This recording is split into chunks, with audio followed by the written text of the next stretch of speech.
कक्षा 12वीं NCERT अर्थशास्त्र। टॉपिक है मांग की लोच, इलास्टिसिटी ऑफ डिमांड।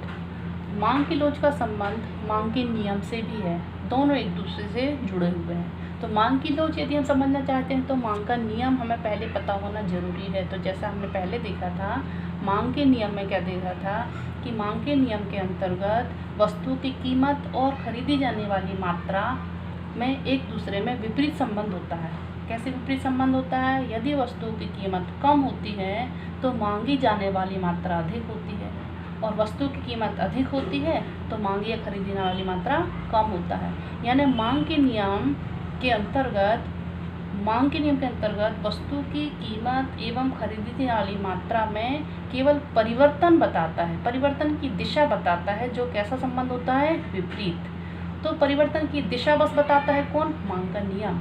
लेकिन कितना परिवर्तन होता है, कम होता है या अधिक होता है या आनुपातिक रूप से कितना होता है, ये बताता है मांग की लोच। यानी मांग की लोच का आशय हम देखेंगे कि मांग की लोच का अभिप्राय कीमत में परिवर्तन के कारण मांग की मात्रा में होने वाले परिवर्तन की माप है। इसमें मांग का नियम भी शामिल है। कैसे शामिल है? कीमत में परिवर्तन होता है, मांगी जाने वाली मात्रा में परिवर्तन होता है, अर्थात विपरीत संबंध। लेकिन कितना परिवर्तन होता है इसकी माप बताता है मांग की लोच। कीमत में परिवर्तन से मात्रा बढ़ेगी या घटेगी, यानी कीमत कम तो मात्रा अधिक, और कीमत अधिक तो मात्रा कम। लेकिन कितना कम या अधिक होने की जो दर बताता है वो कहलाता है मांग की लोच। कीमत में परिवर्तन के परिणाम स्वरूप मांग की मात्रा में होने वाले परिवर्तन की माप है मांग की लोच। इसको हम चित्र के द्वारा और अच्छे से समझेंगे। ओ एक्स अक्ष पर हमने वस्तु की मात्रा ली है, ओ वाई अक्ष पर वस्तु की कीमत ली है। अब यही चित्र अपन ने मांग के नियम में भी देखा था, ये वही चित्र है, लेकिन इसमें के आधार पर हम मांग की लोच को भी समझेंगे। तो मांग के नियम के अंतर्गत हमने देखा था, मान लीजिए वस्तु की कीमत OP है, OP कीमत पर वस्तु की मात्रा कितनी खरीदी जा रही है? OQ। अब यदि वस्तु की कीमत पर परिवर्तन होगा तो खरीदने वाली मात्रा में भी परिवर्तन होगा, मांग के नियम के अनुसार ही परिवर्तन होगा। यानी वस्तु की कीमत OP से कम होकर OP1 हो जाती है। ये जो बीच में ये डेल P बना हुआ है, ये एरो नीचे निशान लगा हुआ, यानी कीमत कम हुई, और डेल यानी ये परिवर्तन, जो परिवर्तन हुआ P से P1 नीचे आया, यानी कम हुई मांग। OP से OP1 कम हुई तो मांग के नियम के अनुसार मात्रा बढ़ेगी। पहले OQ मात्रा खरीदी जा रही थी OP कीमत पर, कीमत OP से OP1 कम हुई तो मात्रा क्या हो गई? बढ़ गई। OQ से बढ़कर मात्रा OQ1 हो गई, यानी डेल Q यानी मांग में परिवर्तन। कीमत कम तो मात्रा अधिक हो रही है, OP से OP1 तो मात्रा OQ से OQ1। अब इसके अंदर जो एरो लगा हुआ है ये परिवर्तित डेल Q यानी मात्रा में परिवर्तन, डेल P यानी कीमत में परिवर्तन। ये कीमत में इतनी कमी हुई P से P1, और मांग में इतनी वृद्धि हुई Q से Q1। ये मिलाकर जो वक्र बना हुआ है ये मांग वक्र है। अब इसको यदि हम गणितीय रूप में देखें तो यहाँ हम देखेंगे ये कीमत ली हुई, ये प्रारंभिक कीमत है P, ये प्रारंभिक कीमत है, P1 परिवर्तित कीमत है, ये डेल P से शो किया है परिवर्तित कीमत को, ये परिवर्तित हुई। फिर OQ प्रारंभिक मात्रा है, Q जो है बिंदु ये प्रारंभिक मात्रा है। अब ये डेल Q जो है ये Q से Q1 हुआ, ये डेल Q कैसी कीमत है, कैसी मात्रा है? परिवर्तित मात्रा। ये डेल Q परिवर्तित मात्रा, इसको हम आगे पीछे भी लिख सकते हैं।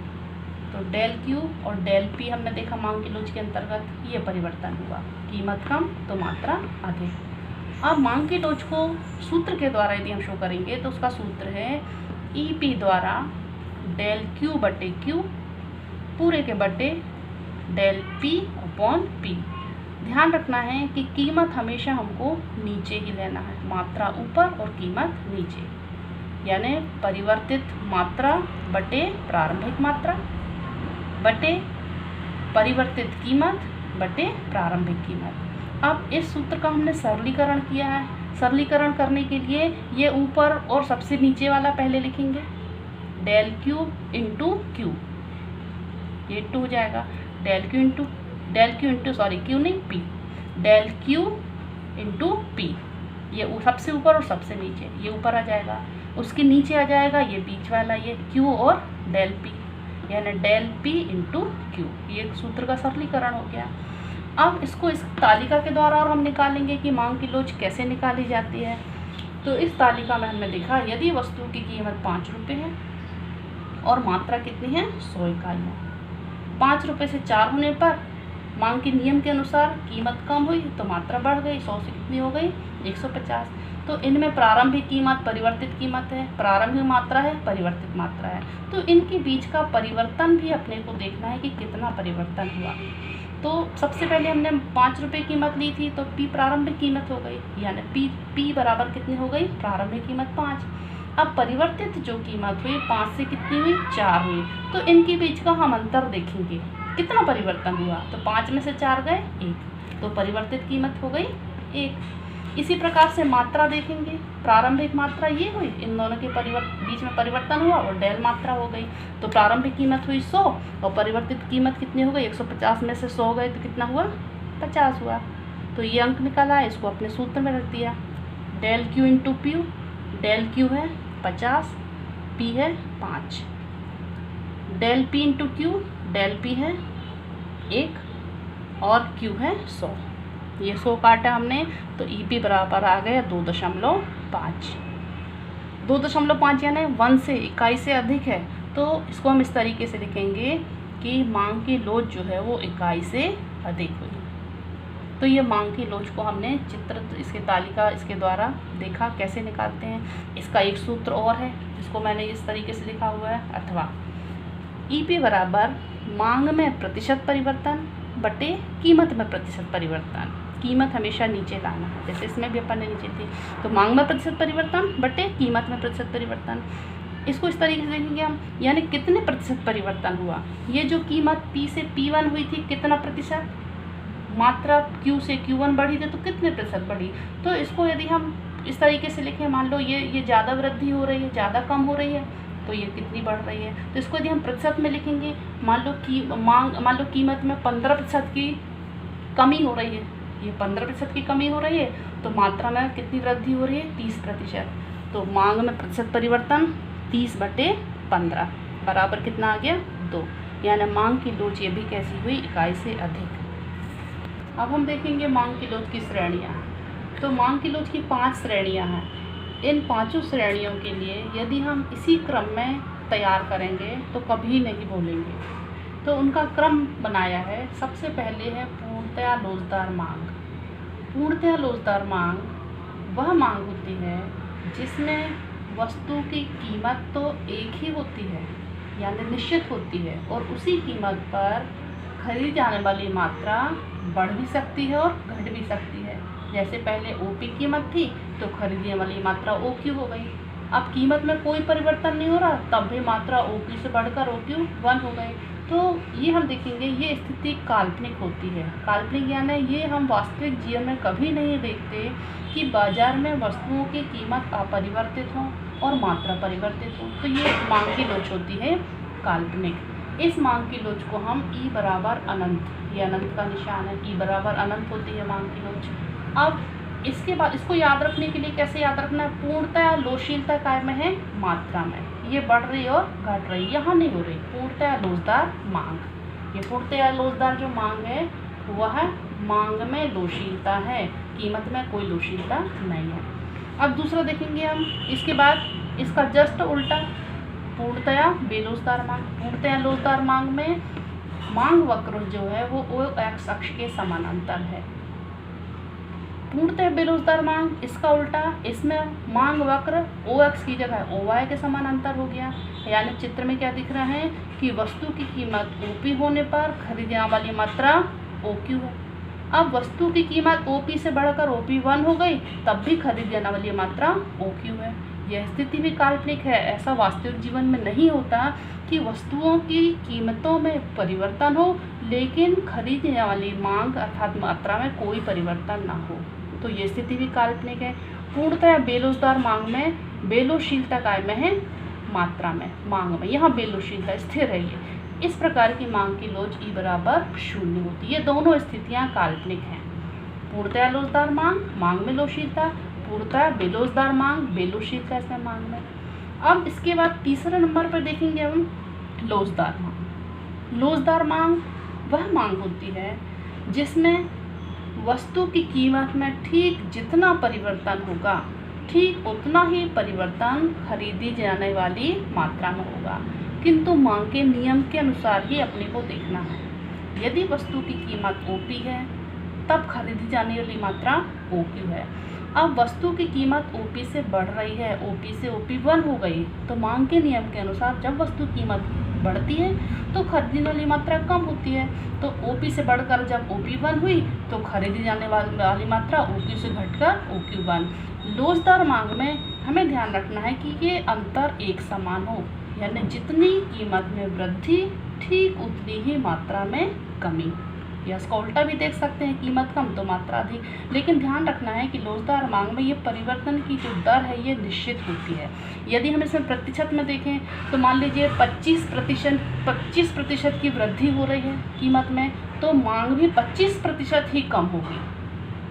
10% कम हो रही है तो मात्रा में 10%, यानी ठीक जितने प्रतिशत परिवर्तन कीमत में उतना ही प्रतिशत ही परिवर्तन मात्रा में, लेकिन मांग के नियम के अनुसार। तो ये मांग की लोच जो होती है E बराबर 1 होती है। यदि हम प्रतिशत से निकालेंगे तो E बराबर 1 आएगा। फिर इसके बाद चौथे नंबर पे देखेंगे हम अत्यधिक लोचदार मांग। अत्यधिक लोचशीलता काय में रखना है आपको? मात्रा में। कीमत यदि OP है तब खरीदी जाने वाली मात्रा OQ है। अब कीमत में परिवर्तन OP से घटकर OP1 हो गई तो कीमत कम तो मात्रा बढ़ेगी, लेकिन अत्यधिक लोचदार मांग में लोचशीलता अत्यधिक देखना है कीमत की अपेक्षा। यानी कीमत में मान लो 10% की कमी हुई तो यहाँ 10 से ज़्यादा बताना है, 20 बता सकते हैं, 30 बता सकते हैं, लेकिन 10 नहीं, 10 से कम भी नहीं। यानी कीमत में यदि 10% कमी हो रही है तो खरीदने वाली मात्रा में 20 या 20% की वृद्धि हो रही है। तो ये अत्यधिक लोचदार मांग है। तो इसको यदि हम प्रतिशत परिवर्तन रीति से यदि हम निकालेंगे तो इसकी मांग की लोच जो होती है वो इकाई से अधिक होती है।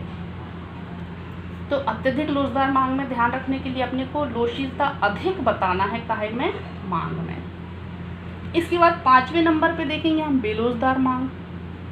बेलोचदार मांग में इसमें बेलोचशीलता बताना है। बेलोचशीलता यानी तुलनात्मक रूप से इसकी अपेक्षा कम। एक बेलोचदार होता है, एक पूर्णतया बेलोचदार। तो पूर्णतया बेलोचदार में हमें केवल एक बिंदु पूरा स्थिर रहे, पूर्णतया बेलोचशीलता, लेकिन यहाँ पूर्णतया नहीं लगा हुआ है, यानी बेलोचशीलता है तो लेकिन कैसा है? इसकी अपेक्षा कम है। इसमें हमने देखा यदि वस्तु की कीमत OP है तो खरीदने वाली मात्रा OQ है। अब कीमत बढ़ रही है, OP से OP1 हो रही है, तो मांग के नियम के अनुसार जब कीमत बढ़ती है तो मात्रा कम होगी, लेकिन पूर्णतया बेलोचदार मांग में हम देखेंगे कीमत OP से OP1 हो रही है, मान लो ज़्यादा हो रही है, मान लो 20% की वृद्धि हो रही है, तो मात्र 10% की कमी हो रही है मात्रा में। यानी कीमत में ज़्यादा परिवर्तन और खरीदने वाली मात्रा में कम परिवर्तन, लेकिन मांग के नियम के अनुसार ही लेना है। कीमत बढ़ेगी तो मात्रा कम, कीमत कम होगी तो मात्रा बढ़ेगी। लेकिन बेरोजगार मांग में कीमत में परिवर्तन तीव्र गति से होता है, उसकी तुलना में इसमें परिवर्तन कम तीव्र गति से होता है।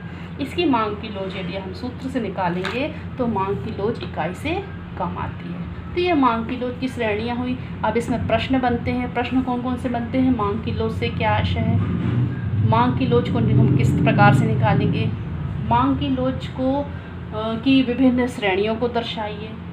अब इसमें कुछ हम उदाहरण भी देख सकते हैं। ये दोनों स्थितियाँ तो अपन ने देखी थी, काल्पनिक होती हैं, ये भी काल्पनिक स्थिति होती है, ये भी काल्पनिक स्थिति होती है। तीसरा जो लोचदार मांग है, ये लोचदार मांग जो होती है वो आरामदायक वस्तुओं की होती है। इसके उदाहरण है आरामदायक वस्तुएं, यानी आरामदायक वस्तुएं यदि कीमत जितनी बढ़ती ठीक उतनी उसकी मात्रा कम हो जाती है, ठीक जितनी कम होती है उतनी अधिक हो जाती है। तो उदाहरण के तौर पे हम इसमें कौन सी वस्तु देखेंगे? आरामदायक वस्तुएं। और अत्यधिक लोचदार मांग में कीमत थोड़ी सी कम हुई, मात्रा बहुत बढ़ जाती है, तो ये विलासिता वस्तुएं इसका उदाहरण है। विलासिता वस्तुओं की कीमत थोड़ी सी कम हुई, उसकी मात्रा ज़्यादा हो जाती है, विलासितापूर्ण इसकी वस्तु इसकी उदाहरण है। अब इसका उदाहरण हम देखेंगे, कीमत यदि बहुत बढ़ गई तो मात्रा थोड़ी सी कम हुई, तो इन वस्तुओं का उदाहरण देखेंगे हम अनिवार्य।